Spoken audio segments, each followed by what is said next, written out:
የመጋቢት 24ን ፍሬዎች በሁሉም የኢትዮጵያ መንደሮች ለማድረስ ተክተን እንሰራለን ሲሉ ምክትል ጠቅላይ ሚኒስትር ተመስገን ጥሩነህ ገለጹ። ምክትል ጠቅላይ ሚኒስትር ተመስገን ጥሩነህ የመጋቢት 24 ትሩፋቶችና ሀገራዊ ለውጡን አስመልክተው ያስተላለፉት መልእክት ሙሉ ቃል ከዚህ እንደሚከተለው ቀርቧል። መጋቢት 24 በዘመናዊቷ ኢትዮጵያ ታሪክ ውስጥ ልዩ ቦታ አላት።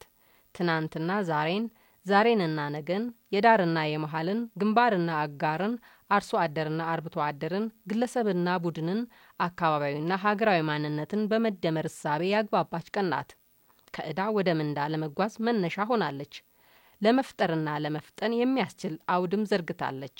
በገበታ ለሸገር፣ በገበታ ለሀገር፣ በገበታ ለትውልድ አማካይነት ሀገር የሚቀይሩ ፕሮጀክቶች ተጀምረው እንዲጨረሱ ተጠናቀው እንዲመረቁ አስችላለች።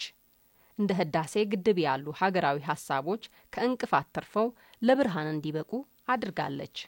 በይቅርታ እንሻገር፣ በፍቅር እንደመር፣ ጽዱና አረንጓዴ ኢትዮጵያ፣ አረንጓዴ አሻራ፣ ዲጂታል ኢትዮጵያ፣ የሌማት ትሩፋት፣ የምግብ ሉዓላዊነት፣ የትምህርት ቤት ምገባ፣ የኮሪደር ልማት ወዘተ ተነሳሽነቶች የመጋቢት 24 ውጤቶች ናቸው። ኢትዮጵያ በድህነትና ኋላ ቀርነት ይነሳ የነበረው ስሟን በስንዴ፣ አረንጓዴ አሻራ፣ ታላቁ የህዳሴ ግድብ፣ የቱሪስት መዳረሻ ምቹ ቦታዎች፣ በፈጣን የኢኮኖሚ እድገትና ወዘተ በጎ ገጽታዎች መጠራት ጀምረዋል። ዘርፈ ብዙ የመጋቢት 24 የለውጥ ፍሬዎችን መንከባከብና ማስፋፋት ብቻ ሳይሆን ፍሬዎችን ከጃርቶችና ከቀበሮች መጠበቅም እንዳለብን ጠቁመዋል። ማንም ከመዳረሻችን አያስቀረንም፣ ማንም እንዲያዘገየንም አንፈቅድም።